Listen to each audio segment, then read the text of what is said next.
All right. Welcome, everybody. This is Brad Cummings from Board Game Geek. We're here with the final day of the Summoner Wars Digital Showdown 2014. I've got Brian and Frank with me. Guys, want to say hi?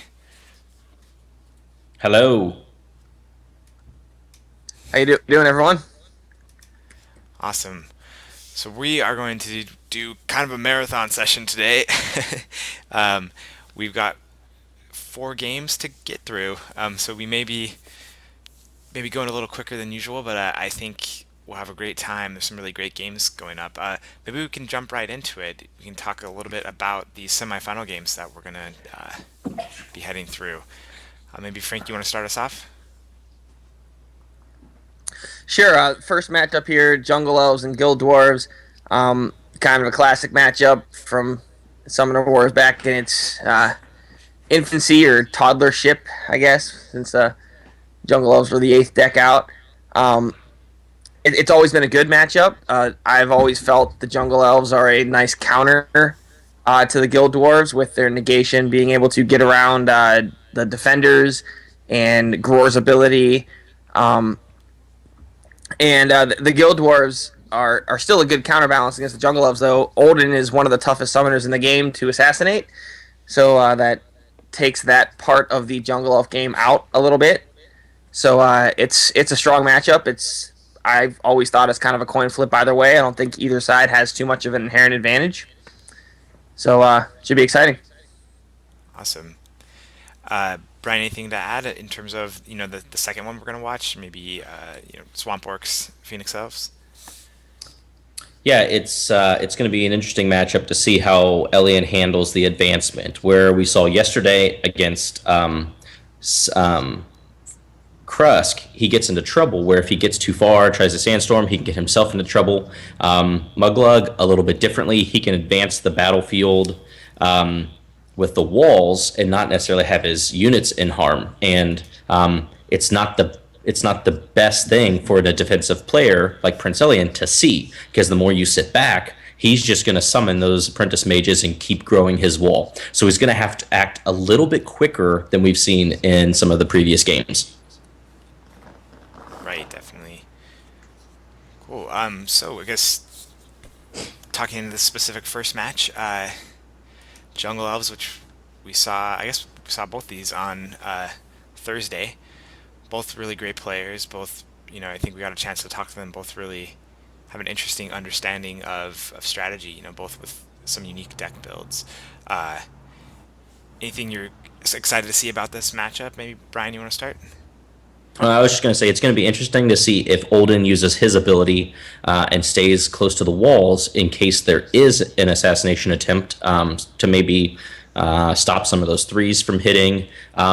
It's also interesting to see if Eric's going to try and still get out Midi Mumway. Now, while he's always great at attacking because of his high life, his three attack, um, if he doesn't have negation, he's not going to be able to trample the defenders, and so that's a problem for Mini Mumway specifically. Now we've seen that he's got Etch, so he's going to be able to get himself a lot of magic, save a lot of those units, and with the jungle guards in the deck, he's going to be able to reach a lot of areas. So it'll be interesting to see both sides how they're going to handle with Olden trying to protect himself a little bit more and having catch-up events, and Eric trying to battle getting through some of the um, adversities that Guild Wars bring.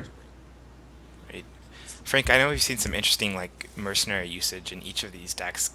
Uh, would you do you want to talk a little bit about that, how those may affect, the I guess get away from the usual matchup that we'd see? Yeah. Um, Etch first off in the Jungle Elves deck is going to be the most prominent mercenary here probably. It'll be interesting to see if Olden and William running Olden here doesn't dump his besiege the walls as we saw him do in the first game and tries to use those to really focus on damaging Eric's walls so that Etch isn't quite as effective. Apart from just reducing summoning spots and doing all the other stuff that wall destruction can do. So the Guild Dwarves do have that going for them. I remember Williams' deck there's quite a splash of mercenaries.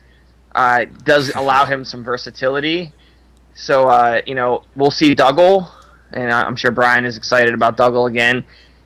Um, for coming down here and getting to a Buishi, we got a 5 life summoner and a Buishi, so Dougal can really get down there and try and put some pressure on him. The other mercs, it's just kind of splashy, so there's, it just offers that versatility. We'll see if, a time comes where Vermin makes sense to get multiple plagues, or if the Spear Grounder needs that diagonal poke. So those are interesting, but either way, it should be fun to watch. Definitely. Cool. Let's get into this then. So, start off matchup. We'll be seeing from the Jungle Elf perspective this time around. Yeah, so I guess we can just head into the first turn and start talking about it. So he does move that defender up after the Lioness. Is that a pretty typical move or a little aggressive? What do you think? Well, it goes ahead and gets a terrible. defender down. That's not terrible. I mean, he's got enough units that if that defender dies, it's not bad for the Guild Dwarves. And that way it stops a lot of sneaking on the right side. I mean, not from something that's fresh summoned, but starting off the game, it's pretty good. Right. Standard I mean, self-kill of the engineer there, too. He could still put 4 dice on that defender right now. It's not an enormous problem, but Right. Right. So we'll see if he goes after that. So he does move the archer over. So he's going to have both archers on him.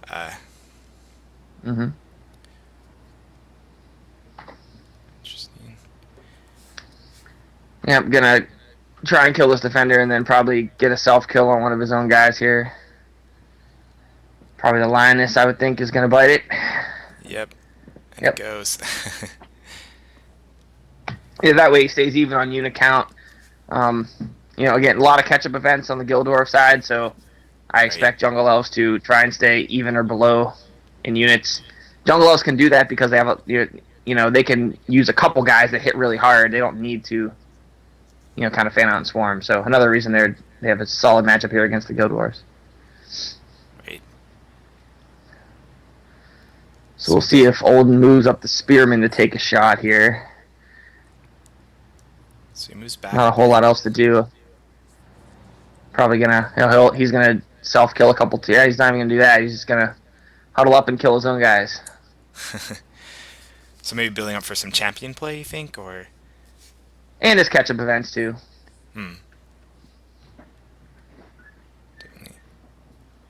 Right. So we do see that jungle guard. I believe he mentioned in his interview there's only one in the deck, if I'm not mistaken. Yeah, so we'll see if he holds on to it here. It's and he could put it out right now and situation get 2 dice on Olden, but there's not necessary. Right. Right. So he does play negation. Chatham negation. No, I can't. Well, you charge the Lioneer down now. Right. Passive Negation bypasses the defender's ability. Nice. I'm actually kind of surprised he didn't put the Jungle Guard out there to get an extra 2, since he would have had 6. But that's a lot of magic to invest in. He would have had 5. He couldn't have Sorry, you're right. enchanted growth. Oh, right, can only growth one of them. Good call. See, and that's a shame right there, only getting one of those 4 dice. Right, that was pretty bad. It's not a big deal in the long run. I mean, that's a pot shot that he wanted to take, and it was a nice shot. It's not going to set him back or anything like that. Yeah. Right. He did spend the negation for that, though. But right, but now that Lioneer is a Still, problem. not He's going to have to take care of it with potentially 2 attacks, so he's going to have to keep that in mind.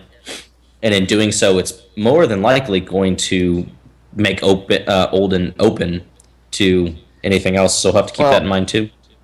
Olden can still summon a guy and get a catch-up event off here.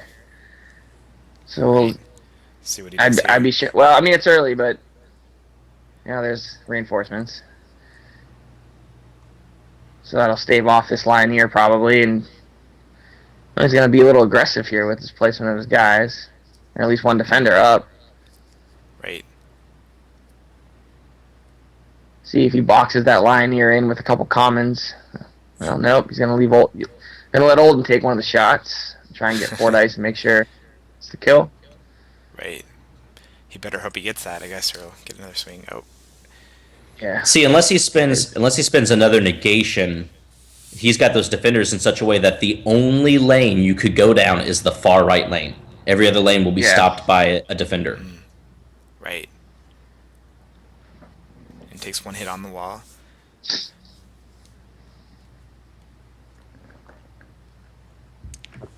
Even It's that pretty one good. little wound, that one little wound on a wall, whenever the guild dwarves start hitting your walls at all, it always makes me feel a bit pressured. Right. It's like when they start hitting it in the early game, because you have to know that Besiege the Walls is there, 2 copies of it, and if he gets 3 wounds on that wall just through pinging, he can drop 2 Besieges at any point and just take the wall down. Right. So there's Right. always And that, and a lot of guild. it's not always advantageous to do it with only one wall, but if you want to try and make a quick strike immediately after, sometimes you'll see that happen to just take up the wall. Yep. They can't summon anything else, and they just go on strike. Because a lot of times, you won't see a wall come up for at least another turn or so. Yeah, a Right. lot of events here. Let's see what see what he does with this. What he plays, yeah. He does drop the jungle guard. And Gonna still kind of has run him less- as a champion. Like, this Jungle Guard's gonna kind of function as a champion here, I would think, during in this game. Mm, And that's one one use of it. He can kind of be your 4th champion in the deck. right.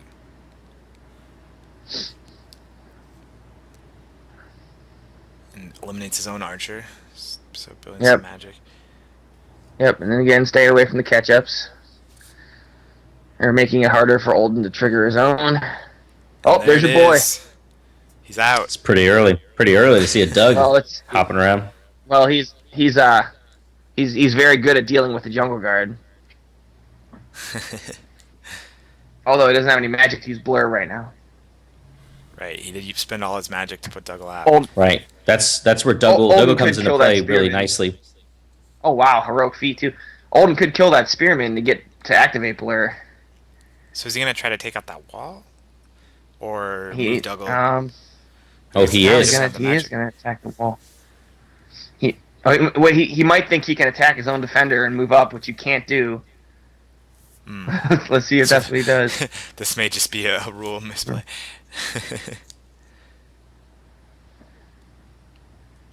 So one hit on the jungle guard. Kind of surprised he didn't go after the wall. I thought maybe he'd want to try and take it out. See, he thinks he can move. He thinks he can use Blur, and he can't. Right. Yeah, it's, Yeah, so He that was thought he could was get up bad. to Bushi there. it's got to be And frustrating. it only works on enemy units. I've made that mistake myself. That's why I know it so well. All right, so now we see 2 negation. champions and 3 events here. This is a tough hand. He's gonna have to get a couple cards out of his hand, which is what he's doing Right. by dumping that negation. Moving the archer in position. Gonna take out the defender. And out of Dougal's range for this turn, right? So he'll be. Yeah, well, the jungle guard can get hit, but Dougal doesn't have Blur, so it's not nearly as bad. Right. It moves the spearman over. Yep. Also builds up to 4 magic here, so he can get Eric can get etched down next turn. And he's gonna chase a Buashi down here. Yeah, we saw him use Etch last time, right? For like really great effect in terms of Right. just Right. tons of magic. And he's You know, got Etch isn't the perfect. He's not the great champion to have right here because you got Dougal in your face that you need to deal with. right. But I think he'll be okay. He's still got his jungle guard. He's gonna looks like bring the Linear out to deal with Dougal first. Right. Between that, the jungle guard, and the Buashi, you could probably take Dougal 8 out right dice. now. Mm-hmm. So let's see. Surround Dougal. Dougal may die again. Oh no. Yep, here it comes. Which is, I mean, that's just what happens with Dougal. I mean, he's only got 5 life. I've talked about this on Doug's guide before. Champions with 5 life, they don't have the longest last ability. That's why he's got a really interesting ability. It seems strong, but he's also easy to take out. If you were to give him 6 life, all of a sudden somehow he becomes a little bit, harder to go down. Right. It's unfortunate there to misread the rules on Doug Olin. It seemed like a really cool play what he was trying to do if it would have worked that way. Right, and he could have at Right. least taken off that jungle guard and put more wounds on that wall so that he could have Oh yeah, taken it out. But yeah, like I said, it's a little bit of a mistake. It happens. yeah. I mean, he could have killed the jungle guard and hit the wall both for 4 dice on that turn. Right. What are you gonna do? So Spearman comes out Summon a spearman. That's what you're gonna do. and a defender. Interesting though. I mean, he's still like if you look at the magic and the draw piles, they're still not vastly different. Right. Right. I guess. I mean, I guess Abuishi does have 2 big commons down. And he still has all 3 of his champions left to go, but Ooh, we see and the magic drain's gonna make it even worse. Yeah. So yeah, we may not see Mini Mumweto quite a bit later. I mean, Yeah, he's going to be in dire straits to hold on to him here. He has all those events, but what he has a pretty good board presence right now. Like the Jungle Guard and the Lioneer and Abuishi at full life is fairly solid. He can deal with quite a bit with just these guys. He could haste Deception. Is that Deception up at the top? it is. Yep. He could do a haste Deception combo to get on Olden here with the Lioneer. I don't know if he'll do that, but Let's that's a take a play look. that's available to him. So he does do haste. Let's see if he hits a Buishi. Yep. Yep. Yeah, he's gonna move him over, and then Deception with the Lioneer. Nice. So we will get another ping on him this turn. Yeah, so I would expect Abuishi to move down. The Jungle Guard will move over to attack the Spearman. Oh no, he's gonna go up. Hmm. Alright, he wants to try and take out all 3 units. I thought he'd try and get growth on the Lioneer, but he's gonna instead value that killing of or attacking all 3 of the units on the board instead of getting that 1 extra die. So he does take the Spearman. And 1 hit on the defender. So Yeah, so he could have got the Spearman with the Jungle Guard there and then used growth on the Lioneer to get an extra down Olden. But it might have been worth it there to try and kill the defender just to kind of further reduce Olden's board presence. right. So Olden moves back. Gonna take out the Lioneer, it looks like. Mhm. And the Jungle Still open Guard. to a haste, another haste Deception combo, but I guess with only drawing 2 cards, that's probably unlikely anyway. Right. People can normally plan for Lioneer lanes, and they can normally plan for Chant of Haste. It gets a lot tougher to try and plan for Haste and Deception and the Lioneer at the same time. Right. Right. So we've got excuse me. So a few more commons in hand, but really not enough magic to do much of anything. Yeah, I'd expect him just to hang back here and get rid of that defender. Mm. Maybe drop the wall. Yep. Yeah, it does drop the wall. Moves the archer back. And probably tuck Abu over to the left. Nope. Going to the right. I guess. Oh, kill the archer maybe. Yep. Yeah, he takes out the archer Yeah. as well. Yeah, really And tough times for the Jungle Elves in terms of magic. yeah, I mean, this is gonna force Olden though. This is gonna force Olden to bring some stuff onto the board here, or else he's got walls everywhere to get on Olden. Right.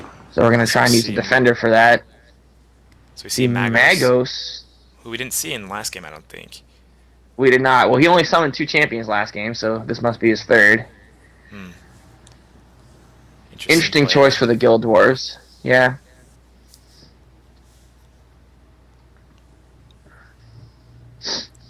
I think But he it might. does set up for like an ultimate, catch up turn. You know what I mean? Drop both besieges, get both heroic feats. You could do a whole lot depending on when Magos comes out in the game. Right. Mm-hmm. Yeah, Olden does have a Heroes Born, so that helps him get that a little quicker. And there's a 3rd wound on that wall. By the way, just in case he does still have besiege the walls, I don't know if he's already built them as magic. Or is that the 2nd wound? That's the 2nd wound, sorry. So there's at least 1 in the Looks like- discard. No, they're both in there. They're both in there. Yeah, he's already spent them, so let's not worry about that.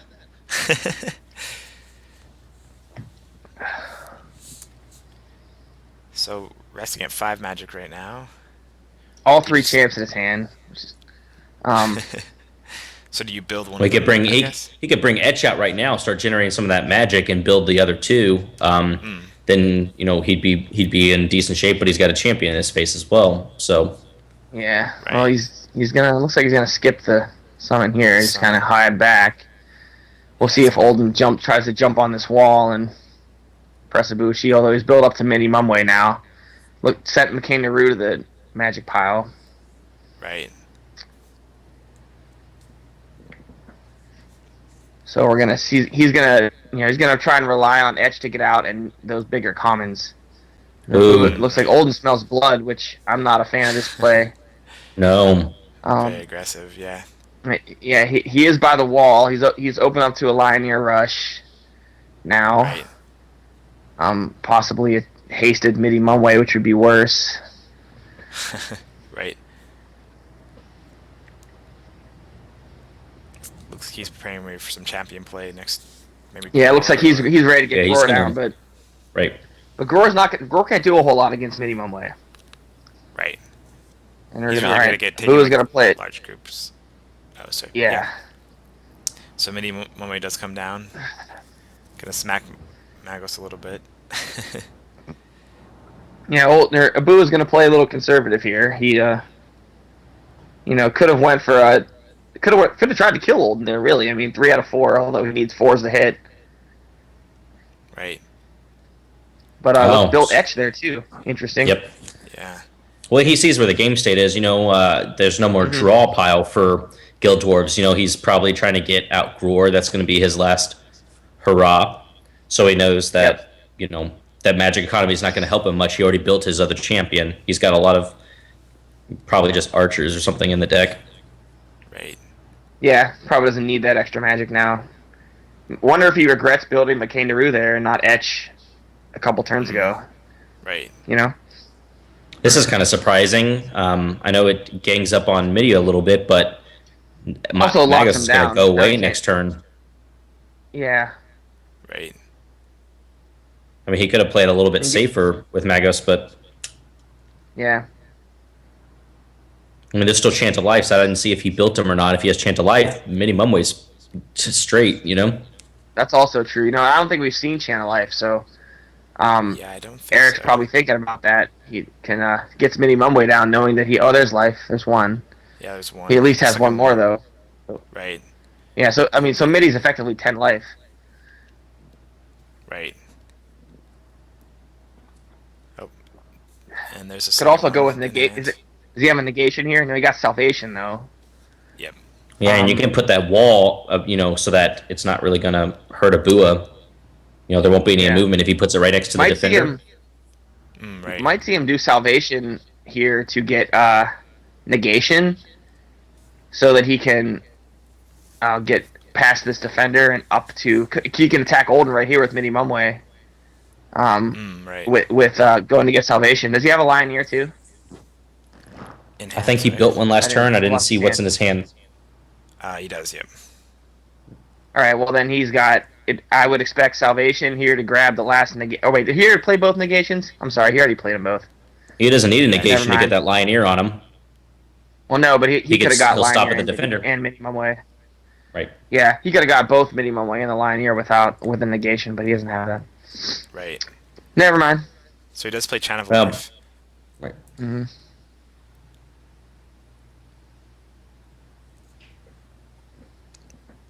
I wish he moves over.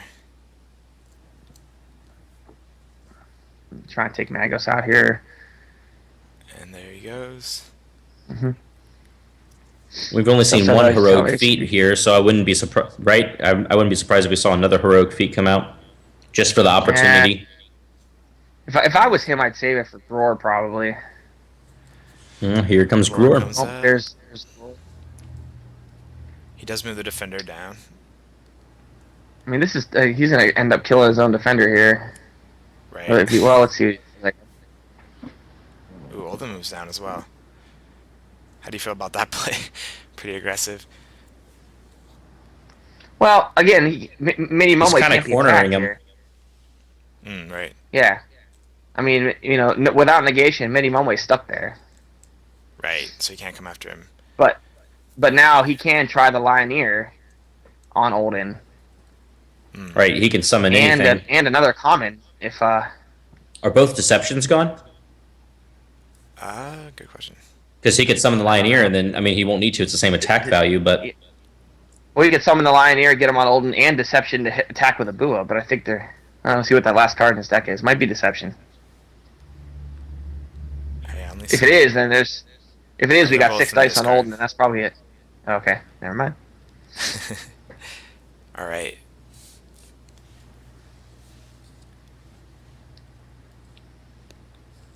So I mean, we you flop got the 5 Lioneer. dice here though. He's got 5 on Olden with, or no 4, 4, right? because he'd run out of magic. He would run out of magic. See, if Midi attacks the defender first. So I'd he does your expect channel that. growth. Ooh, and 4 Oh no, hits. that's So- it. All right. That is it. All right. Wow. That was quite the roll, that final roll there. Definitely. Yeah, and Nice it's hit. you question whether or not it's worth bringing Olden up in that situation. I mean, you could have just left him in the back and kind of hit him away, but Mm. I feel like he probably felt like he needed that extra body and that extra attack threat up there to really push it home. And you'll see a lot of players do that, kind of like their final pushing, like summoner backed push at the end of the game when they feel like they have it in hand or they feel like they have an advantage. And it makes a lot of sense. It's a good strategy. Your summoner is usually one of your stronger units.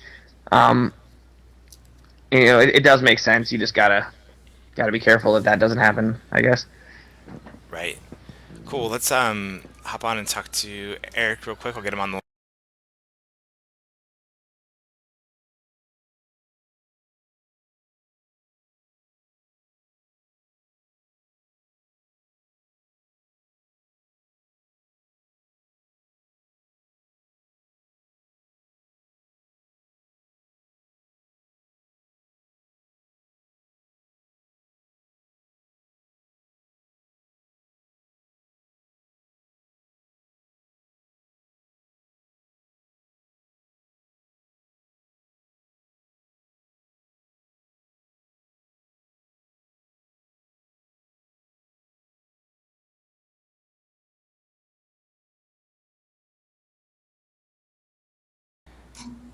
All right, everyone, we're back. We're here with Eric, who just won as the Jungle Elves, defeated the Guild Dwarves.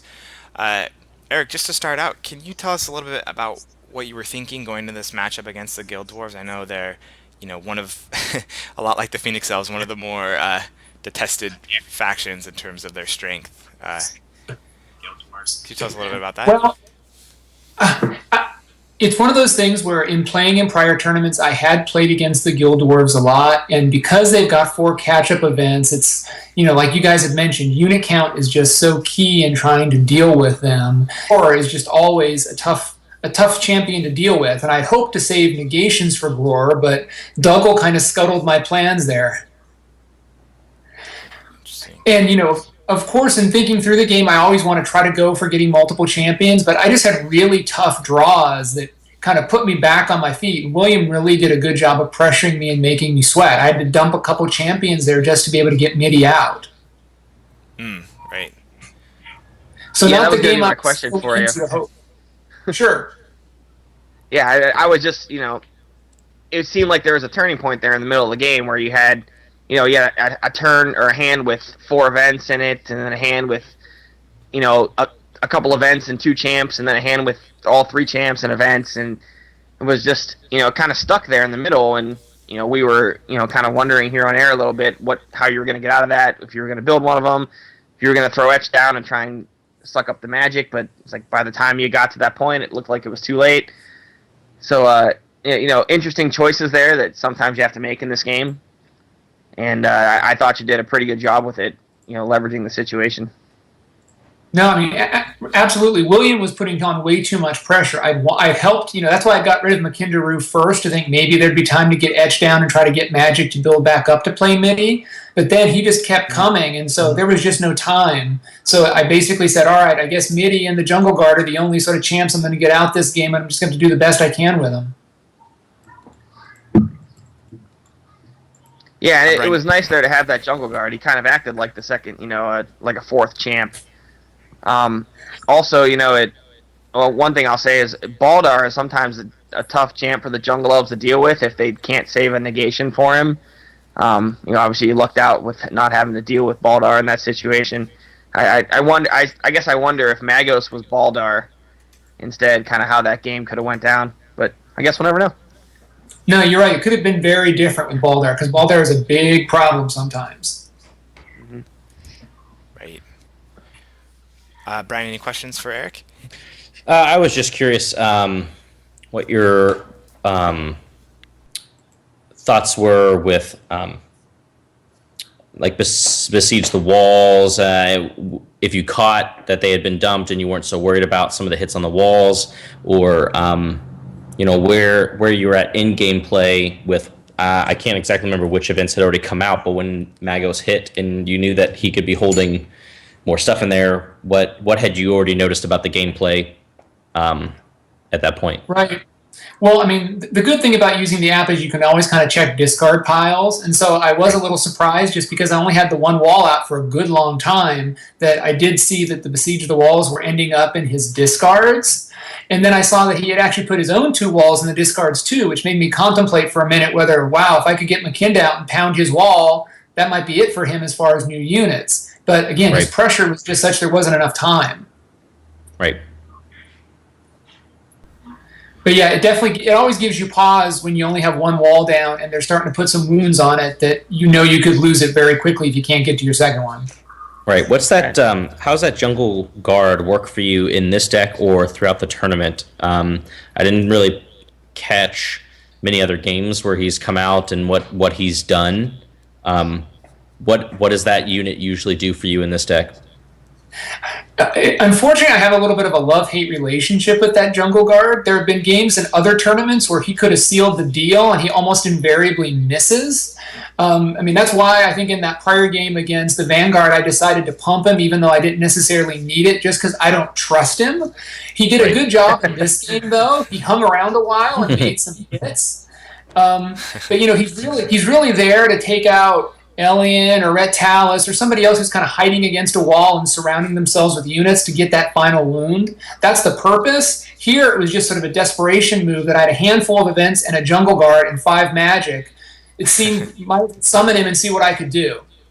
Right. So when he came down, I really. Go ahead, Brian. Ask away. Oh no, mine's a finishing question. Continue. Okay. I was just gonna say that.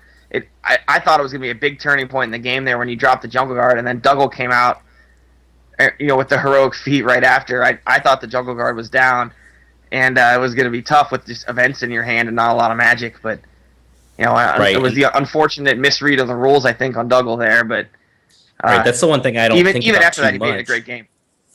Dougal, where he's got his strengths and weaknesses, where he's strongest is against factions that have those champ-like commons. So against the Filth, or against, say, someone who is packing jungle guards, because they are common unit, and he's allowed to blur on the same unit. So he could still use it to move forward, but at the same time, he gets 4 dice on every common unit. So it's really powerful against playing Filth decks. It doesn't really matter here, but just something I wanted to say while we're on with other people.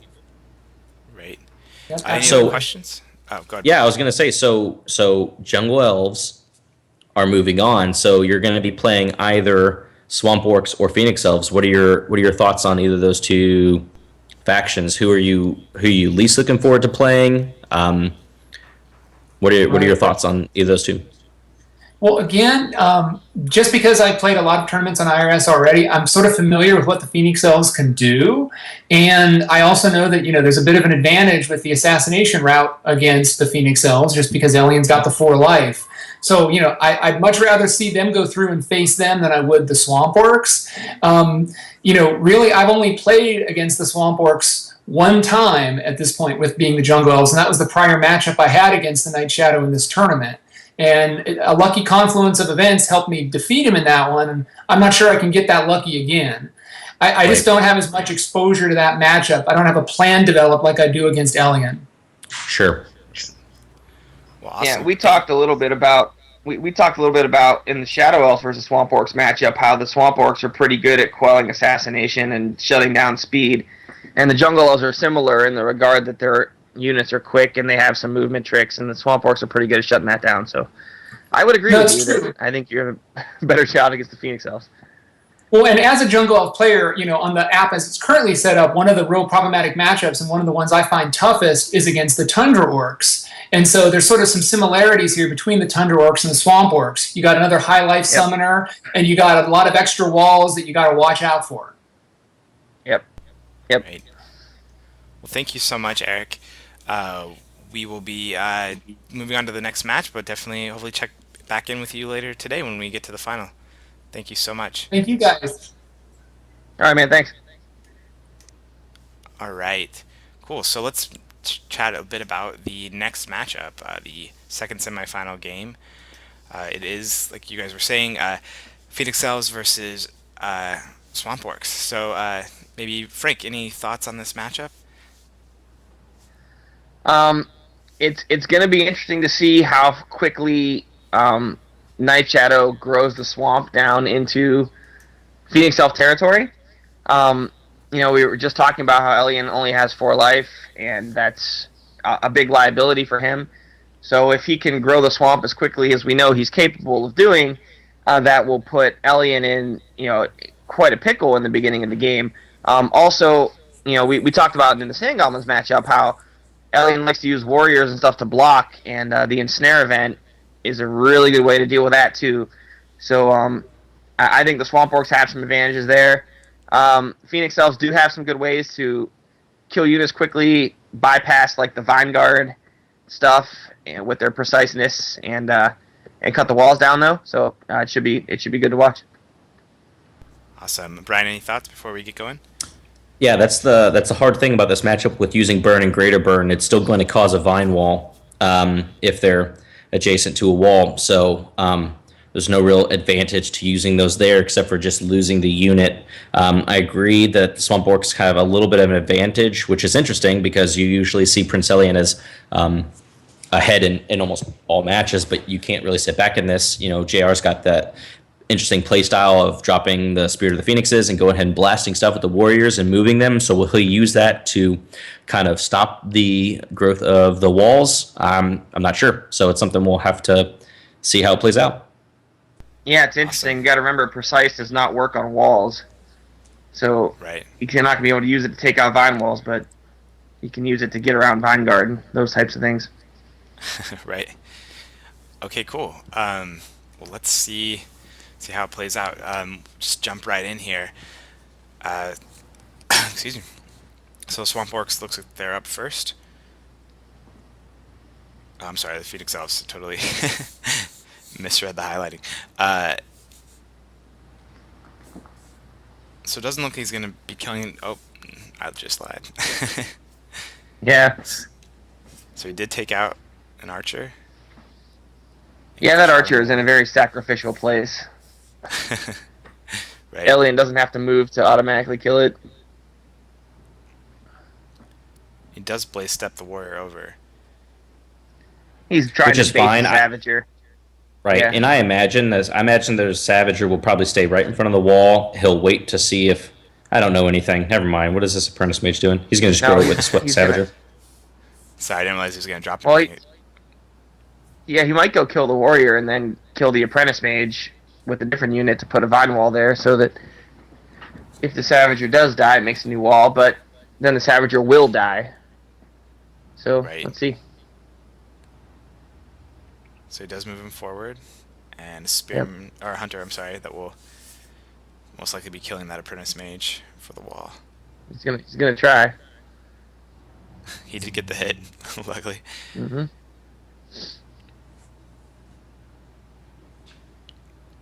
And does take out the warrior, but obviously that savage is probably not going to live much longer. Well, yeah, you never He'll put know. at least I mean, one precise he's got wound on fear. it. it does have fear, that's If fear misses, Well, but he he could could also summon a just warrior. blast him with. If he summons Yeah, a warrior, he but could if he- blast him with Prince Elian, guarantee he's gone, and then blaze step in the way. But again, we've already talked about that's kind of scary to do because you could always just ensnare those blockers away. Right, and that Right. warrior is going to end up next to a vine wall if he does that. So it'll get killed, and a vine wall will get created from it. Right. Right. So it looks like Alien's placing down a second wall and does play the Greater Which Burden on the is Savager. Oh, go ahead, sir.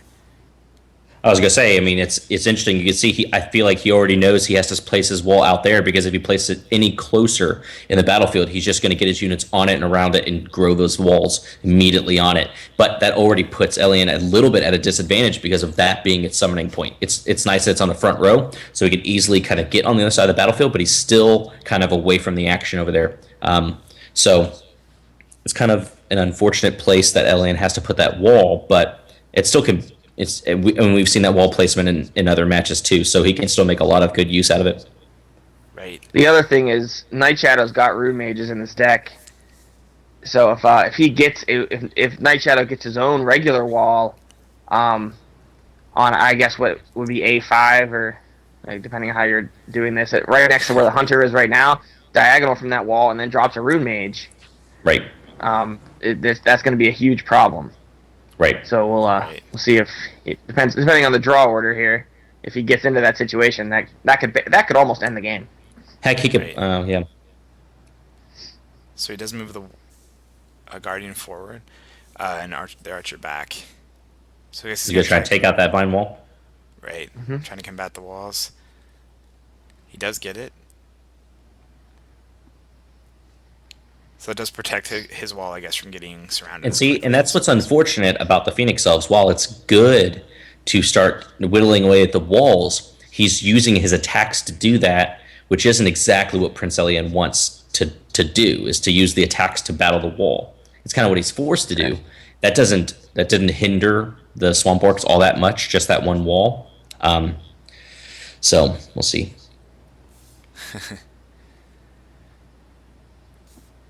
So he does drop the Shaman. Definitely trying to be pretty aggressive in building those walls forward. Mm-hmm. So he does move off and on the wall to take advantage of the ambush ability. Is that right? Yep. So, Mm-hmm.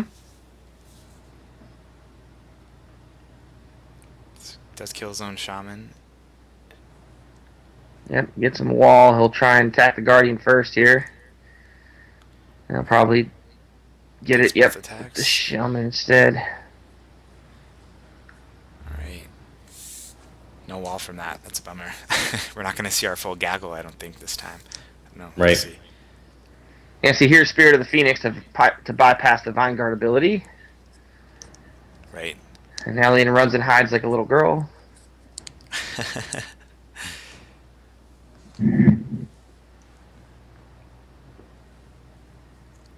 He does have quite a... See, and that's one benefit though of Fire Drake. Fire Drake will be able to deal with these vine walls as well. Yep. All right, so 'cause he could just- here's Night Shadow's second wall. Yeah, Fire Drake can just take a bunch out at once.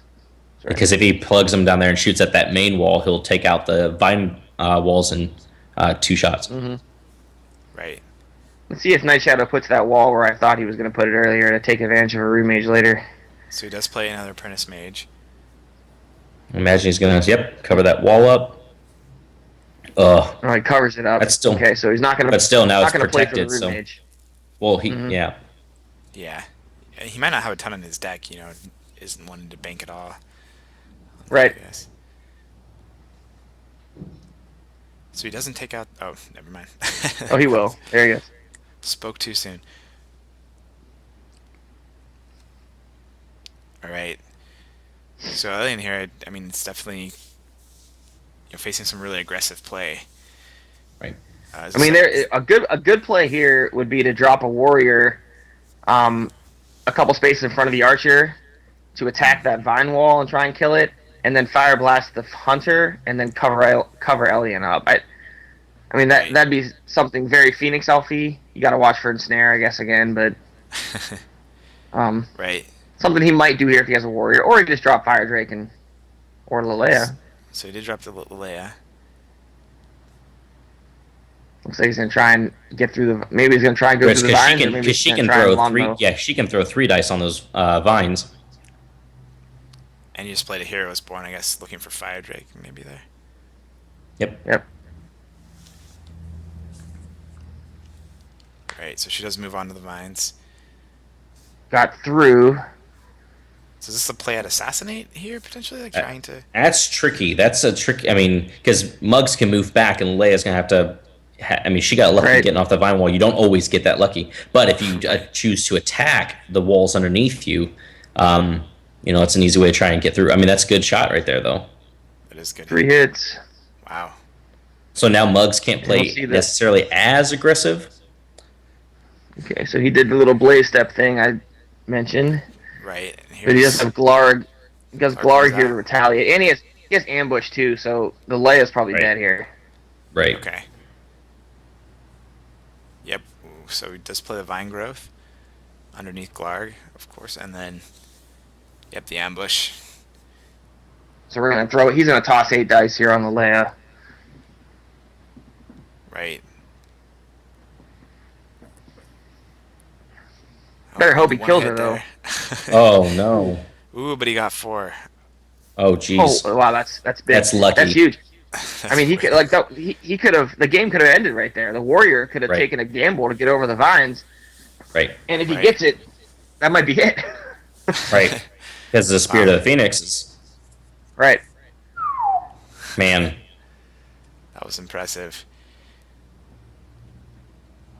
So he's still going to take the gamble and does not make it. But he does eliminate Alien's one gonna of the still vine shoot walls. at the wall. Right. We'll see if Alien's Yes, exposed here, Savager could get on his face right now. Right. or we could just slow it down. Looks like he's gonna stay slow. Stay conservative. Probably the better idea, honestly. Well, see this Right, way. and- Yep, and he- underneath him. Move forward. He also Yep. didn't have a Savager. Right, he didn't. But he's going to move forward, and then I guess he's going to try to take out that shaman.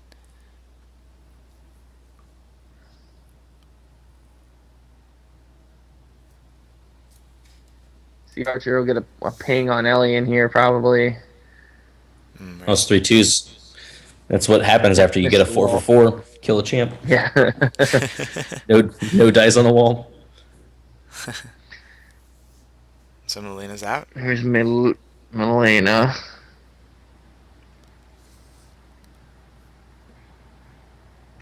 Is this going to be enough? Burn. Well, here we go. Still Well, in not place of really Vine. lucky on that. Oh, yeah, I guess it does the vine wall, so she still has to get through that first vine. That third wall is pretty interesting, right? Very defensive placement. Right. It is. Kind of protecting that corner. Oof. Yep, take Melina away from the fails. wall. But now she can only be attacked from one place too. And like you see with this, Burning Blade means that every time that she at least gets one wound, it's gonna knock it away. So this is nice, kind of just bushwhacking right now. Chopping through the walls here. Right. Yeah, like we mentioned Splat. last night, I think what you guys were saying is that the Phoenix Elves do really have a better chance of eliminating walls than we saw in the matchup last night with the Sand Goblins, and we've really seen that here. Really controlling the walls. But, every time he does that, he's not attacking Glarg or Muglug or whoever. Right. Right. There's a lot of champions out right now.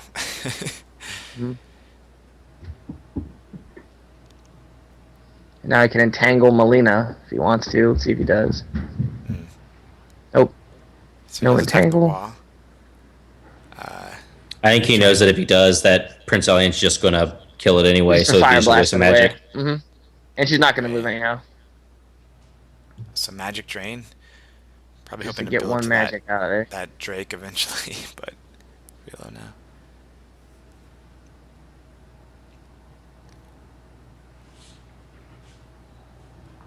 So a few hits on, sorry, I forgot the name, Splack. Takes a few. Yep.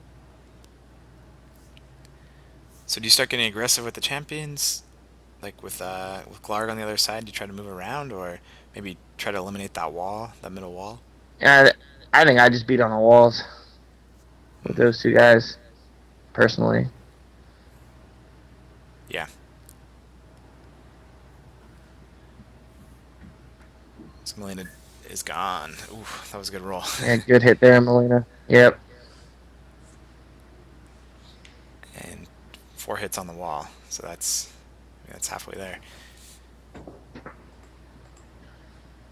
Well, not quite half, but close. So you're So gonna take plays. out. Spirit on Elian.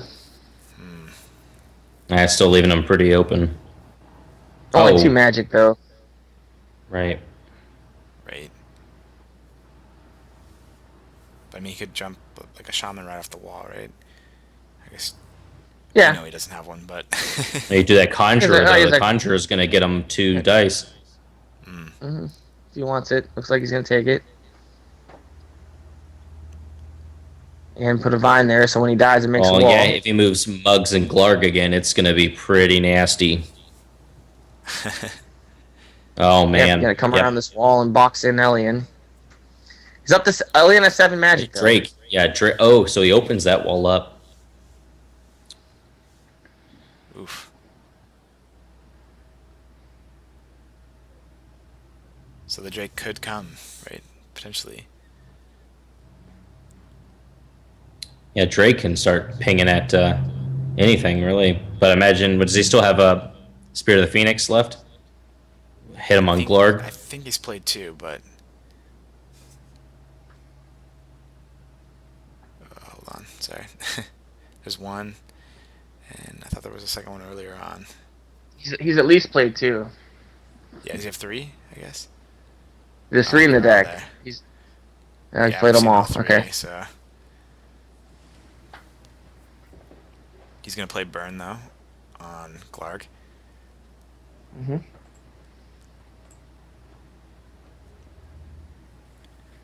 Drake moves down.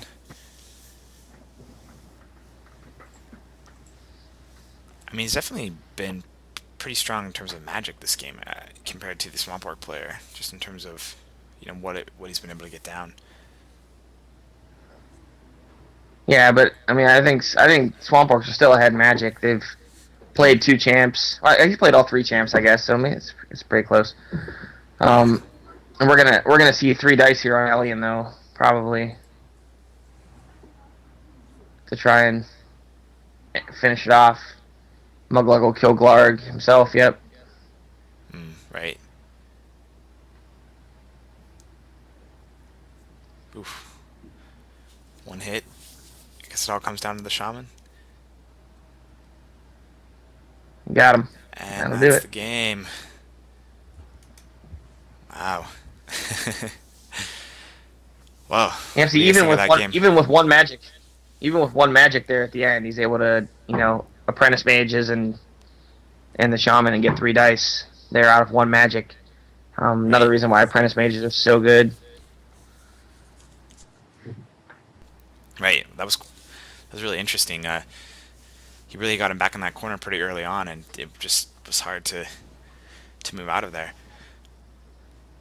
Cool. So maybe we'll see if we can get Bryn on the phone real quick on the line, and we'll uh, chat about this game, and then we will yeah, be back with 2 more games.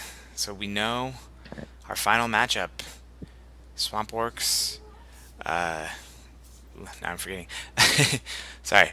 Yeah. Jungle So it'll Elves. be Jungle Elves. Oh, this didn't get sized up. Sorry, guys. Yeah, Jungle Elves, Swamp Orcs. Thank you. So yeah, let me see if we can grab Bryn real quick, and we will take a look at maybe talk to him a little bit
All right, hi everybody. We're having a little trouble getting a hold of. Oh, Oh, he's he on might now. just He be pinging says, us right now. Never mind.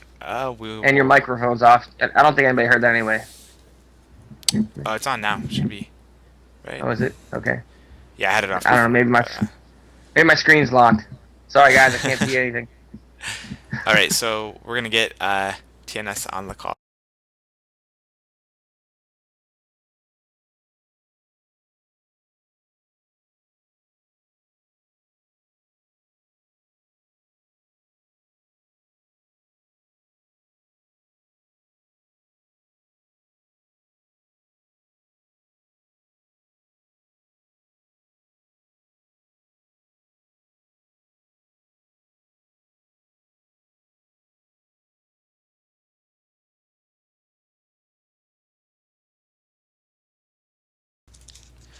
All right, everybody. We've got the Night Shadow on. We've got Bryn here to chat with us a little bit about that last game.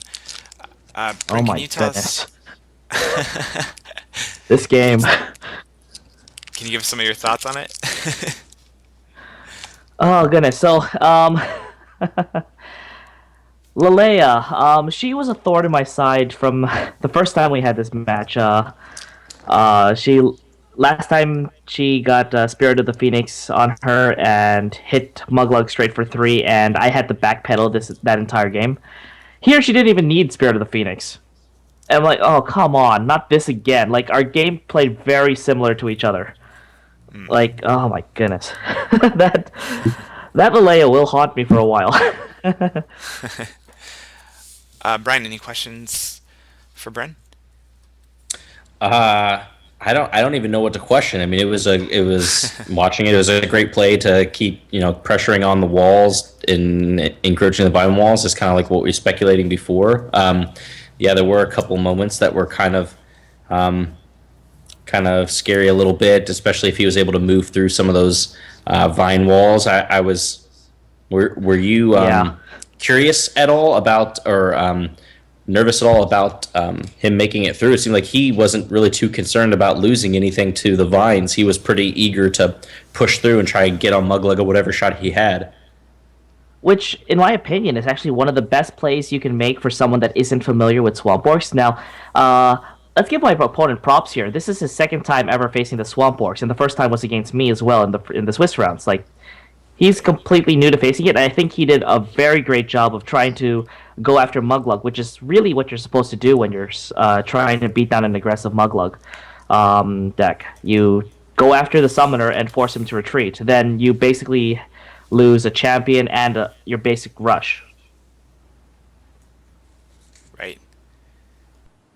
It's Frank, just any questions? Oh, just a little too bad that the Vinewall dice didn't exactly go for him after the Lalea thing. Right. right. It was pretty bad rolls. Frank, any questions for Bryn? Yeah. So what's going through your mind when you see Glarg go 1 for 4 on the Leia there after Muglug's already wounded? I'm like, well, okay, he went 1 for 4. Well, I don't have a choice now. I have to go for it. And I'm like, well, normally I am actually saying out loud when I'm playing this is like, well, the dice have to even out at some point, and it rolls 4 for 4. I'm like, this is the first time it's actually ever worked for me. Like, Yeah, I mean that's obviously it's a huge turning point there. If you don't kill the Leia, I think it's it's maybe it's a different game. You probably need to run away at that point with Muglug, or he I just still wouldn't have. run There's with no six point in wounds. running away at that point.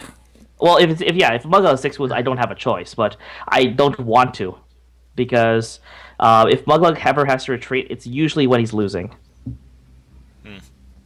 Yeah, no, I agree with that. Yeah, it was we were kind of saying there. It's like if Leia doesn't die, then she gets another attack, probably a Spirit of the Phoenix, and maybe the Warrior gets through and the game's over. But Yeah, at the end of the day, you're throwing 8 dice at a 5 life champion. The odds are in your favor to kill it. So, I agree with the play. I like it. It's one way Swamp Orcs are really good at taking out other champions is using Muglug and Muglug plus 1 champ or a Savager, and that ambush combo is enough to deal with nearly any champ in the game. yeah. minus Krung, of course. Yeah, sure.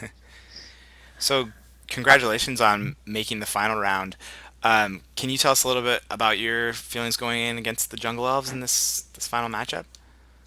I know I said I didn't want to really face the Guild Dwarves, but me and my brother were actually talking about this, and he's like, "I think you actually want to face the Guild Dwarves because you've had experience against them." That's what he said to me. I'm like, I think you're right. Actually, I really want to face the Guild Dwarves because I built my deck specifically to counter the Guild Dwarf matchup, and now I'm facing the Jungle Elves who can negate me growing walls by just playing Chant of Negation, and that to me is kind of a thing because unlike many other Swamp Orc decks, I tried to get 15 Vine Walls out on the board, and Negation really puts a halt to that, and that's that's something that worries me for this upcoming matchup. Another thing is that he runs Etch, so even though I can pressure and go aggro and all that, I actually do have to worry about him getting the early Etch out and starting turtling, or even knocking down my walls with my Vine Walls with Etch. There's all those things to think about. Yeah, it should definitely be Um, an interesting matchup. Any yeah. other questions Um, for Bren? Oh, go ahead, Bren. Sorry. one little thing to of note is that I actually do have his full deck list. I when we were scouting, I was the first one to actually notice that we were able to scout other people's matches. So obviously I kept that a secret for one round until it finally got out. But during that time, I went and basically did research on everybody's decks, and the only person I couldn't get a full deck list off of was my Shadow Elf opponent. Everybody else, I have their deck lists right in front of me, and the Jungle Elf deck list is less scary when you realize how many Lioneers there are. So I think that will be a very Yeah. interesting way to go through it and see what happens, I guess. Right. Right. Any more questions for Bren? Frank, Brian? How good? I got How, nothing how good? else. How Yeah. good does it Okay, feel so to know I'm that actually Prince kind of Elian surprised then. is gone? I'm just kind of surprised then, because no comments on that last turn play where I destroyed Glarg. No, it's the No, way that you need to do it to get Magic Shot. Yep. We You, were you like don't you don't we think were like saying like that's what you're gonna do.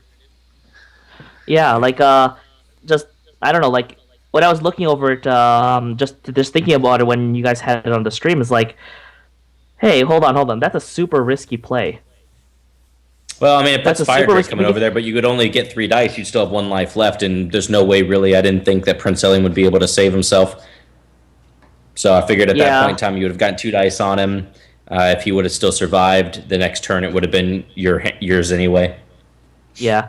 Is what I Um, assumed, but Yeah, fair enough. But the problem was that I knew it was left in my deck. I didn't have any one costers or less. Everything was two or higher. So, and I wasn't able to build to a Savager in that turn.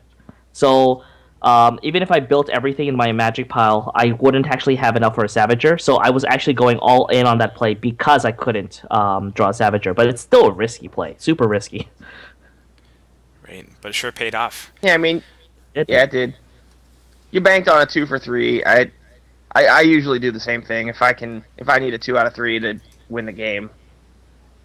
I mean, you got to figure what's your odds of hitting that, like 70%, 75% or so yeah, to get something those like two yeah, hits. I'm not, and it's like, you're giving yourself a 70% plus chance to win the game, plus whatever, if you miss, the game's not over.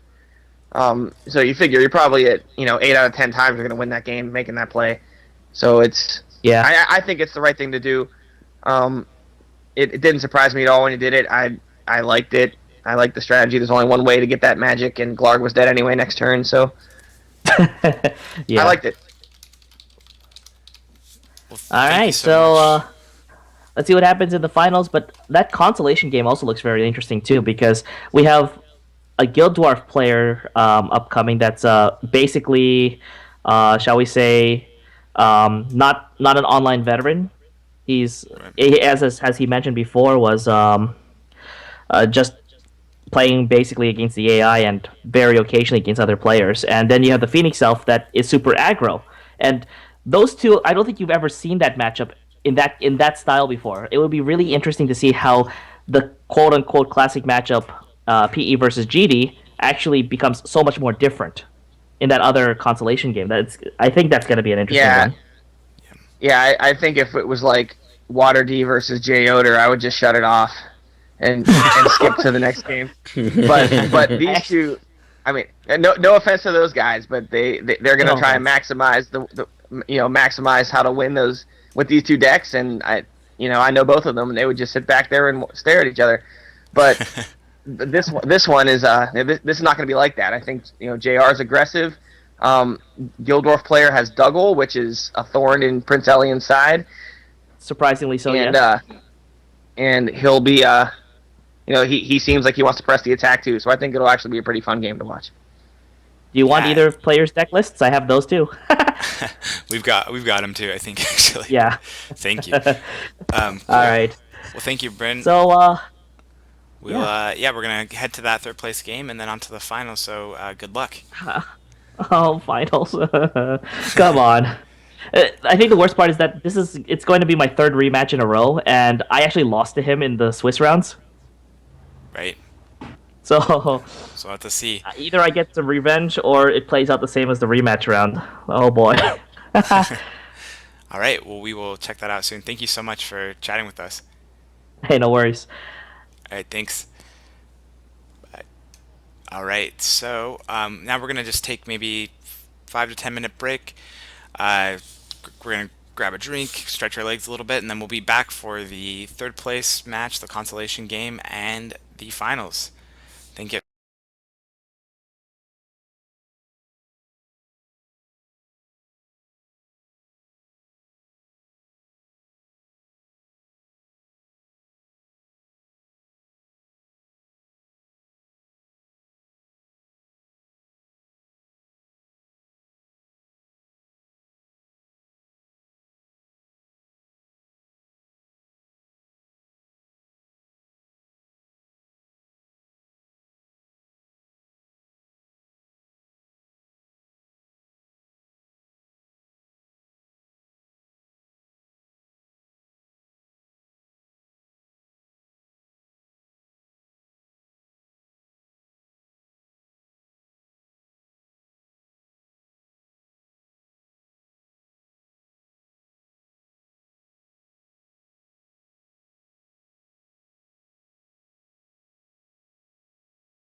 Right.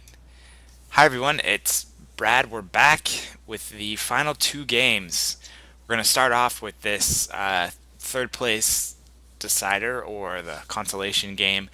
I know we talked a little bit about this in the interview with Bren, but yeah, I guess we might be a little worried this matchup can tend to be a little slow paced. What do you guys think? I Maybe don't know free. about you guys, but I'm on team free barbecue. So That's Yeah. right. Pulled pork for the win. that's right. Yeah. It could. It, a lot of times, this can turn into kill all your own guys to prevent catch up events. Nobody wants to act first and get retaliated on type of game. That's not fun to watch, but I have a feeling with these two that we're not going to see that. So, Right. um, I think at a high level of play, sometimes this game gets boring, and not that these guys aren't high level, but I think they just play in such with their styles are not really conducive to that type of game. I think they're gonna come out guns blazing. At least I Right. hope so. So they're not afraid to be aggressive, whereas maybe the best play would just be to kind of sit around and wait for one person to flinch first. Yeah, Great. the best play is a matter of opinion, but a lot of times it certainly does. A lot of times it certainly does seem that way. Right. All right. I guess we can jump right in. So the Phoenix Elves are up first. He does move the archer forward to get in range of the spearman, and the second archer to kill that archer when he's done. Yep. And Elian will probably kill that archer when he's done.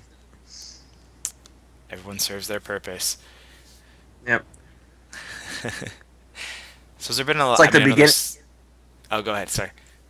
Oh, I was gonna say it's like the beginning of the Dark Knight when all those guys, all those Joker goons, um, break into that bank and each one kills the one after they're done. After they do their That's job, right? yeah. That's like it's the beginning of a Phoenix Elf game. It's like a bank robbery. Ooh, what a hand. Boy. Good or Yeah. bad? Good hand, bad hand. We haven't I mean, watched the he's game got from the a Guild Wars yet, so right. I mean, he's got a drain already. He's got a heroic feat. He's got besiege the walls. That's one of each of those cards you kind of like to have. Champion. I mean, uh, it's Right. just an interesting hand. Yeah, I mean, Magos I think is. he'll early Magos here, so that's good. If Right. he can get Magos out quickly, he'll actually do something. Right. Magos tends to not do a lot when he comes late. Yeah, but in order to, you have to dump your events in order to get him out. That's not gonna. He's gonna have lost his Well, purpose almost. he's gonna bank rob himself here on a couple units, Right. and he'll probably build besiege the walls and the spearmen. Because you can Yeah, we've always. seen He'll get before. out. He's not afraid to besiege the wall, dump sub. Right. Yeah. Oof. But he missed on the Ooh. spearman. Well, a spearman's not going down without a fight. Ooh, magic drain. Early, yeah. That's interesting. Mm-hmm. It definitely First of keeps the 4 magic momentum. drains we're gonna see. Ooh, and a hero's born for the fire drake. That's an interesting Yeah, I mean magic that's drain. Yeah, really yeah, keeping you're the gonna say the same momentum. thing I'm gonna say.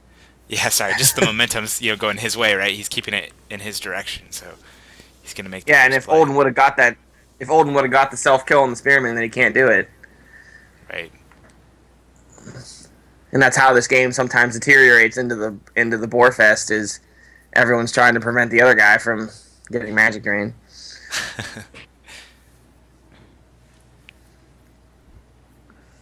So he's retreating. Instead of he's gonna bring the full life defender up there Right. and off the weaker one. Oh man. Oof. Missed there. Execution of the defender. I guess that spearman gets to live since it survived last turn. Yeah, he gets a little more turn. I don't think Olden's gonna let that go on too much longer. Ooh, early Molina. Ooh. Wow.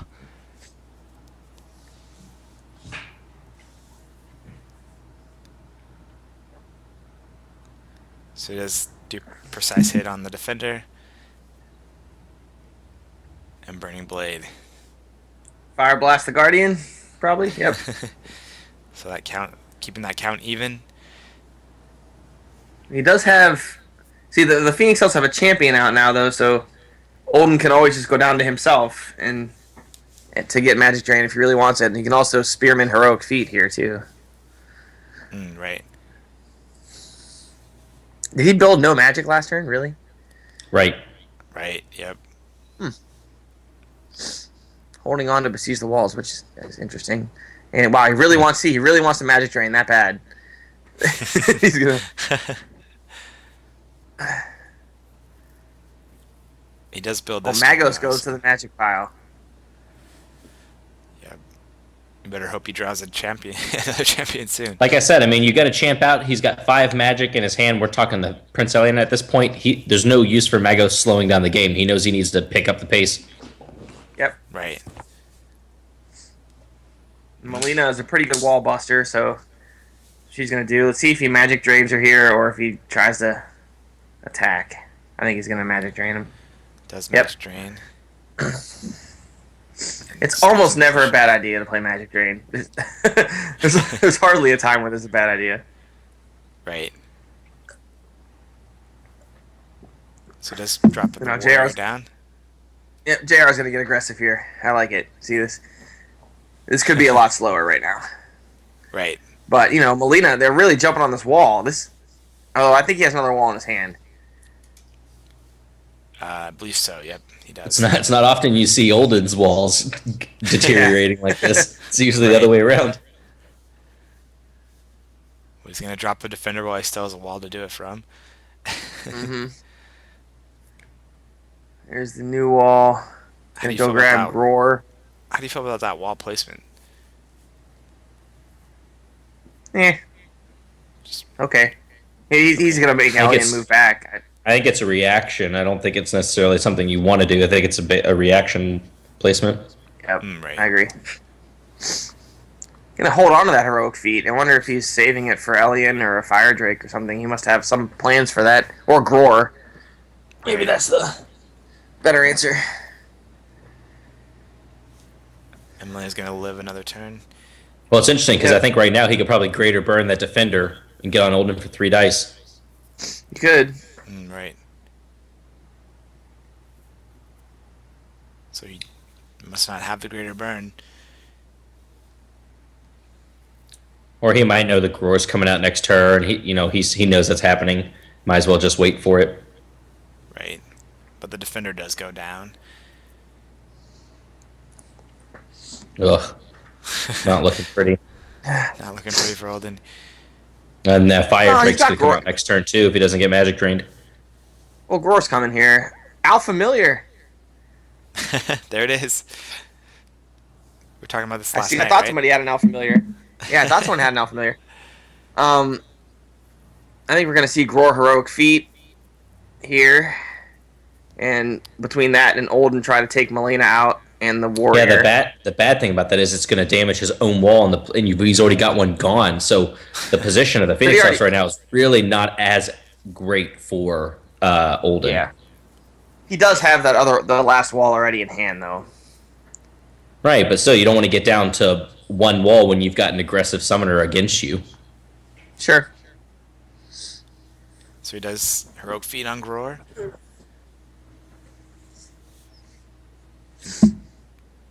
Interesting. Yep. And Olden will take Melina down. Yep. I think he's gonna build the Alfamiliar. Yep. It's too bad. Too bad. Maybe it's like he's Now we're gonna have Harry Potter. See, fan see or now. something. Yeah. Now we're gonna have a Fire Drake, Gror one-on-one battle, and Fire Drake's gonna win. Fire Drake's gonna win that unless Gror gets some help. Ooh, with the Spirit of the Phoenix on the Fire Drake Yeah. and the burn. And a burn. Yeah. See, Yikes. this is not Gror's forte. He can't. He's not a good one-on-one champion fighter. Well, and the position here means that he's going to have to hit his own wall in order to attack Fire Drake. Right. Yeah, I mean, There's I no think way. I'd back There's no off way here. around it. Ooh, we got the Vermin and the Spear Grounder in there. Yeah, neither of which are going to help him right now. We saw the vermin come into play before, and it was interesting, and it seemed like it could have done a lot more damage. Now it's just not as I think I might have summoned the spear grounder there and threw him in front of the fire drake and backed off Gror. Mm. And got some dice that way. I think I would have tried that, especially since he's already built Magos, so he's not going to summon all 3 champs this game. He's going to have some magic to summon commons, the hard cast commons here, but it's not what he did. So I guess let's just watch. Yeah. Backing off with Olden a little bit. And does... He gets his 2 for 2, but another Spirit of the Phoenix or another burn, and Gror's pretty much done. Oh, and there it is. Nope, Spirit of the Phoenix, he is done. Goodbye, Gror. Can hope for a Double Blitz, I guess. yeah. Right. It's somehow if he gets, but he doesn't have any commons to bounce off of right now. He's Right. also moved Reinforcements. Elian, right. And Elian wasn't potential to get, a pot shot from a spearman, but he's now moved him out of the way, so that's not even a possibility. Yeah.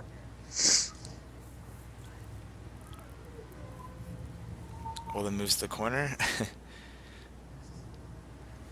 And he builds. If I was Phoenix Elves at this point, I would just start hitting on those walls. Yeah, you gotta. This wounded wall. I mean, the fire drake's definitely gonna beat on that one.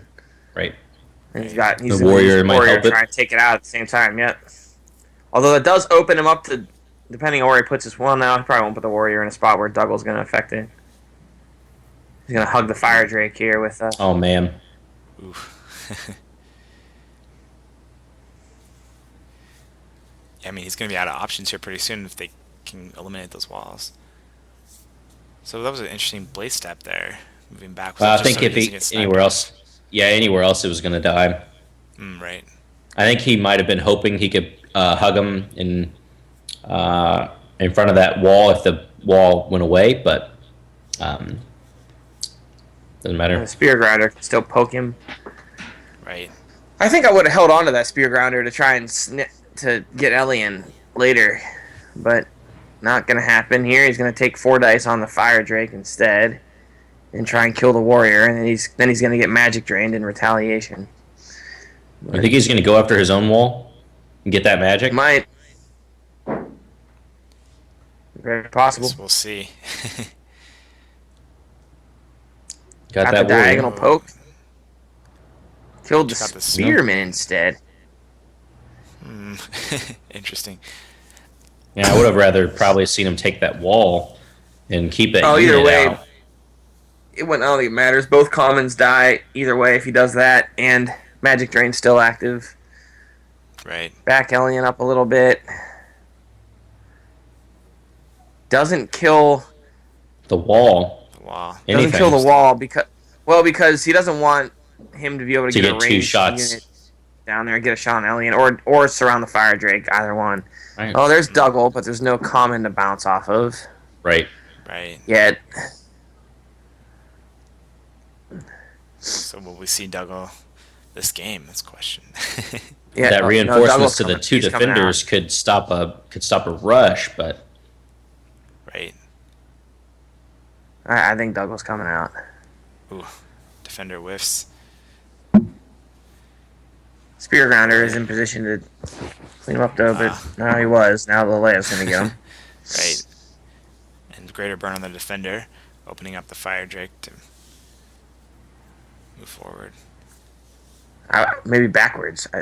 Nope, we gotta charge. Because you really got to eliminate that wall, right, to protect. Oh wow. Elian. Yeah, I guess Elian will kill the wall here, so that's okay. and maybe he won't if he wants to keep himself protected, though. No, he'll do it. Well, there's nowhere he can't. Oh, I'm get a sorry. guy. Sorry, I forgot. Yep, I'm seeing his wall wrongly. Here comes Dougal, not really.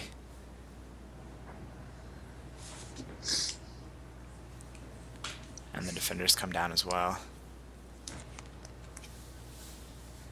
The defender will hold a Leia in place while Dougal tries to deal with the fire drake here. I would think.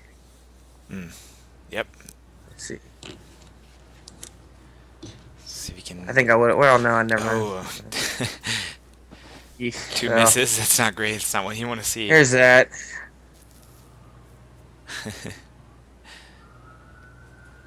All right, so Ellie in here, maybe try and eliminate Dougal, or is that even really Well, I effective? mean, he's only got one more card in hand, so Douglas pretty much it. Right. I would but he's only got 6 dice. Maybe he's got another spirit. I can't remember how many he's played. If he's got another spirit, Right. you could probably get Dougal out of there. But well, you know what? Maybe you don't do that because then Olden could come over and take a shot at Elian, and Heroic Feet's still alive, so Mm, that right. would it would open up Elian to a potential 4-for-4 kill shot. So I don't think he'll do that. So he does He's pull gonna up be a the little more warrior conservative. and burn on Dougal.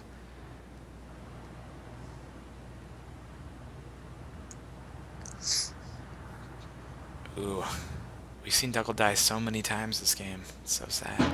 Yeah. It's harsh. It's harsh to This watch day, time and twice time today again. already. Well, that was that was a that was big there. If he somehow doesn't kill Dougal, or no, I guess Heroic Feet's gone. He already used it. We could have got on Ellie in there, but doesn't matter Yeah, now. I think it's probably the beginning of the end here for he does move Oldham the forward. Guild Wars. That's okay. Defenders are guarding him, so Right. I don't think that'll matter. He's got a turn.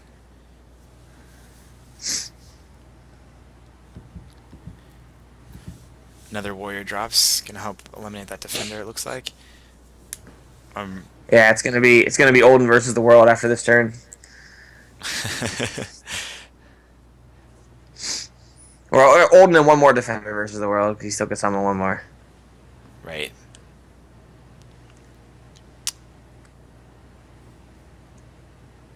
Yeah, he's not in a good position. So the defender does come down. He's gonna try to hold back the fire. Ooh. So what's he thinking here? Hey, he's getting aggressive. He's got to make something happen. Um, gotta get rid of the fire drake. Obviously, he could get.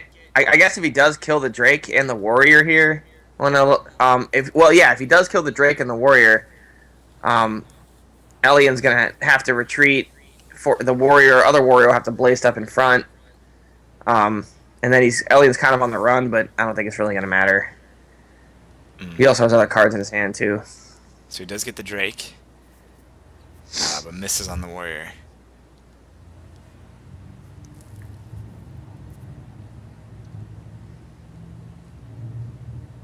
So Elian does drop back. Yeah, and the warrior will blaze up in front of him. Right. Oh, looks like he did not. Interesting. Nope. Well, if he Well, I guess pushes if not. he pushes Olden up, he'll get surrounded. So Right. Right. Which he does. He does do. He's going for it.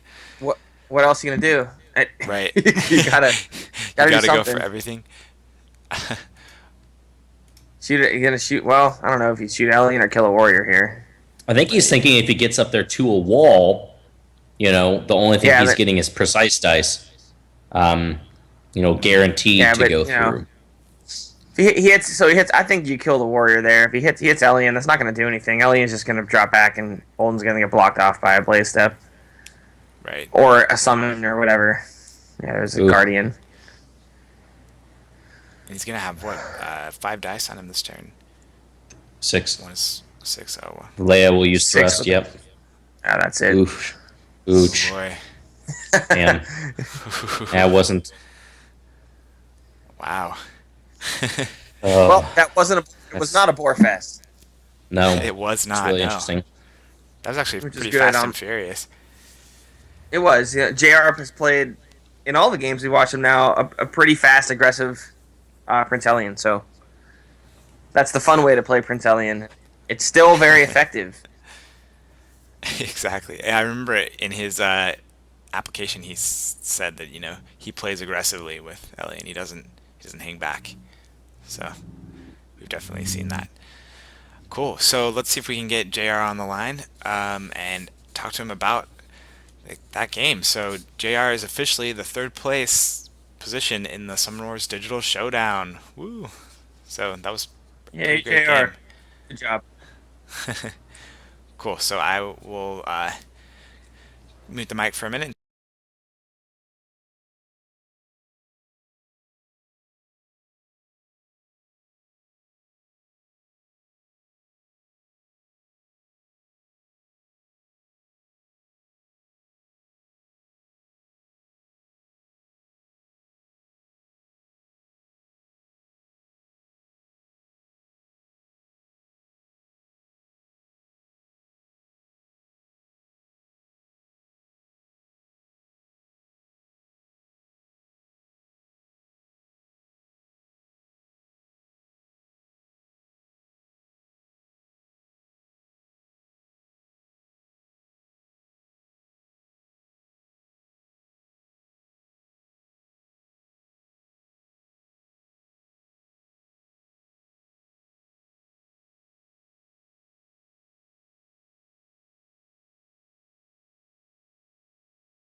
All right, hi everyone. We are back. We're here with JR to talk a little bit about the third place game, which he won. Congratulations, just to start out. And Hey, yeah, I thanks, mean, man. can you tell us a little bit about, why you've decided to play the Phoenix Elves in such an aggressive way? It's not the most Yeah, for common way to sure. play them. Well, first off, I want to say that I am so relieved to be off the hook for free barbecue. Um, it just feels really good to not have that $5,000 charge hanging over my head. So yeah, thanks to the Swamp Orcs for taking care of that for me. Why did I play so aggressive with the Phoenix Elves? Well, that's what the game asked for, right? Like the beauty of the Phoenix Elves is that I've got a bunch of cheap commons that I can throw out there if I need to, and like if I get the positioning right and I can get a move on a wall and keep somebody from summoning, then I'm gonna do it. Um, there's a really in that game around turn 6 or turn 7, I think, when he was the turn before he summoned Gror. I had to draw one card and he had one open wall space, and I really wanted to draw a warrior or an archer to walk up into that space and keep him from being able to summon Gror for another turn. It would have been like Gror for another turn. It would have been really, really good for me. And ended up missing that summon because I didn't. I just didn't burn a wall for magic, and it was a really, really, really hard decision that I thought about for like 3 turns in a row. But it was a good game. Sorry, Definitely. I hope that answered the question. It did, definitely. Brian, any questions for JR about that game? No, I mean he pretty much took control of the situation, and I mean I don't. I'm trying to think of some examples of something where I think he had worry, but it didn't seem like there were many times in the game where he really had to worry about much. It seems like he had Yeah, pretty good control. it was a super straightforward game. Like I don't know if you guys, was I the one that you could see, or could you see the guild dwarves for the whole game? Guild dwarves. Go Dwarves, yeah. Okay, cool. So the turn before he summoned Gror, there were 3 turns in a row where I was holding a wall and a burn in my hand. And I really, really, really wanted to burn one of them to get to 7 mana for Fire Drake, but at the same time, like, I don't want to dump a wall against the Guild Dwarves if I haven't seen either of their Besiege the Walls, and I hadn't seen either of them yet, and I didn't know if they were in the Magic pile.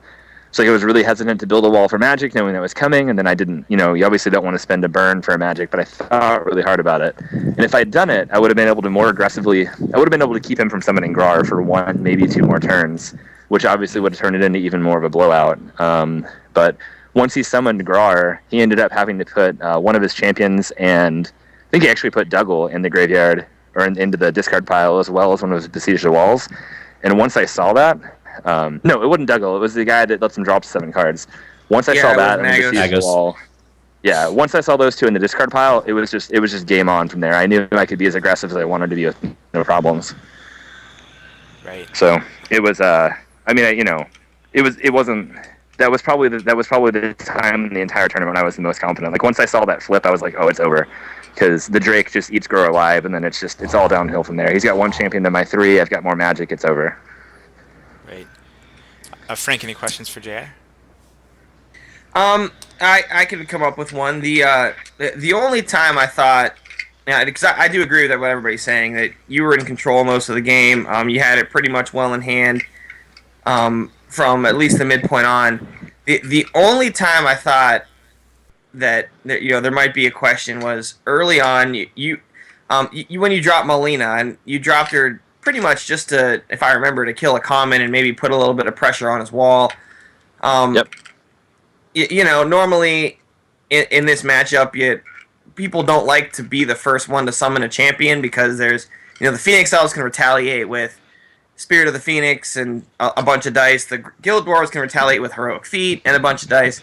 So I'm just curious to your thought process, like if you remember when you summoned Molina, were you concerned with a retaliation? Were you kind of, what was your thought process there? Because after that, when I summoned it, the game was pretty much in your hands. Yeah, I think I put myself on. I think I put myself on 0 magic at the end of that turn. Yep. Or maybe 1. So part of it is just like trying to draw out a magic drain and make him use it inefficiently, or make him like almost burn it for magic. The other part of it is like, he's got 1 wall, and if I can put pressure on him, I'm gonna make him start spending magic like inefficiently to try to deal with me. Like maybe his reinforcements come out, but honestly, like when I play Guild Dwarves, I always automatically burn reinforcements, and I always love it when people play it against me, because like those commons should be magic to bring out Gror and your other high-priced champions. Like the Guild Dwarves don't win with their commons, and I'm not playing an assassination deck, so I don't care if there are defenders on the board. Like I want him to play those catch-up cards because that's like it's not going to work out well for him anyways. He needs those cards for magic, so it's kind of baiting a little bit. And then at the same time, like it was just like a recognizably controlled position. Like even if he drops a wall, he doesn't have any events that'll let him summon the same turn that he plays the stuff. So like it'll give me a turn to catch up if I need it. Melina's out there; she's a big body. The only champion he's got that he can do anything with that'll hurt Melina is Gror, with maybe the heroic feats. But honestly, if I draw the heroic feats out, then I don't have to worry about him on my summoner later. So it's just one of those things where whatever he did to respond, I was fine with.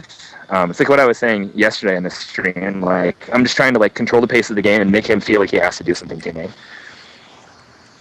Right. Yeah, I mean, I'm glad to hear that type of answer, because I'm a strong believer in controlling the pace of the game, and I feel you can do that while being aggressive. And it's a lot of times in this matchup, specifically or with these summoners, people kind of feel like you can't do that to control the pace of the game. You have to kind of back off and be defensive and turtle. So.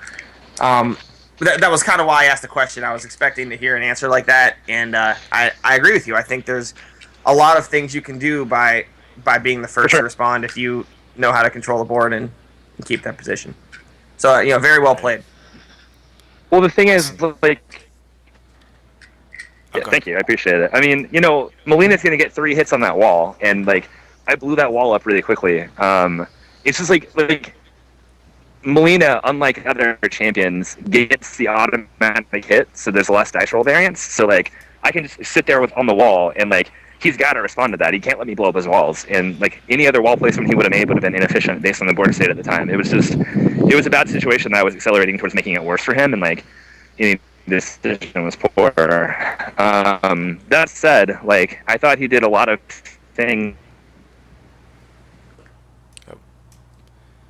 Did we lose JR there, maybe?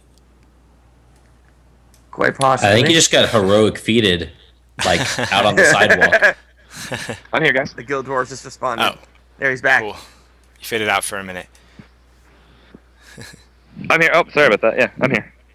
I'm actually, we're doing another charity party today. I'm teaching games at Big Brothers Big Sisters of North Texas Christmas party, and then later at the Ability Connection Texas Christmas party, and then we're doing a big Toy Drive gaming party tonight for our big group. So Nice. Well, that's Awesome. thank you it's so much. a big weekend for us. Yeah, thank you so much for taking the time. Oh, sorry. Bringing board games to the people. Absolutely, it was amazing to be part of it. Oh, yeah, you're breaking up quite a bit, but yeah, thank you so much for taking the time to speak with us and to play in the tournament, and also for all the charity work that you do. I think I forget if it was Frank or Brian off air said that you're making us look pretty bad. Oh, and he's gone. But yeah, That was Frank. it was Frank. He is making us look bad. We got to do something charitable after this. I don't know. Is there like a food kitchen we can go volunteer in or something? Seriously. Cool. Well, let's hop right into this final game then, because I think that a lot of people are excited to see this matchup. Eric versus Bryn. We've heard a lot from them. We've really followed them through this. Anything you guys want to say before we jump in? Good luck. I think, good luck to both players. I mean, these are the two. Seems to me that these guys have been the two strongest players in this tournament, no matter how you look at it. So it's an appropriate final, and I'm curious to see what each of them bring to the table. Awesome. Let's see. Let's take a look then. Cool. So we'll be watching from the jungle perspective in this one. I guess let's just dive into it. So the Swamp Orcs are going first. Moves the Shaman forward. And the Savager. Aggressive with the Savager here. I've not seen that shaman technique before. That's interesting. Putting it by the wall and getting it a vine wall. Yeah, no one's ever seen that before. I think we've only seen it twice over the past couple days. Yeah, Gosh. All All right, so Jungle Elves here have that Savager really bearing down, which is kind of a big deal. I'm gonna run So away from it here. he just blocked off the Lioneer. Is going to try to eliminate it, I guess. Might kill both Oh, he looks archers. like he's gonna, yeah, try and get some magic out of these archers. Hmm. Right, and a lot of his hand goes in. Putting himself in a tough board state here, though. Right. So Savager does move next to the wall. This, standard Night Shadow tactic here to kill the Apprentice Mage, to get a Vine Wall by both of his commons, and then attack the Jungle Elf wall, I assume. Right. Yeah, since he's only got the one wall out, I mean, he can really put some pressure on him by attacking the Yeah, wall. big hit from the Savager, too. So we got this And that's a hand. tough draw. All the champions. Although that Gorilla might be helpful here if he decides to summon it. So he goes with Etch. Guess gonna try to build some magic off the. See, the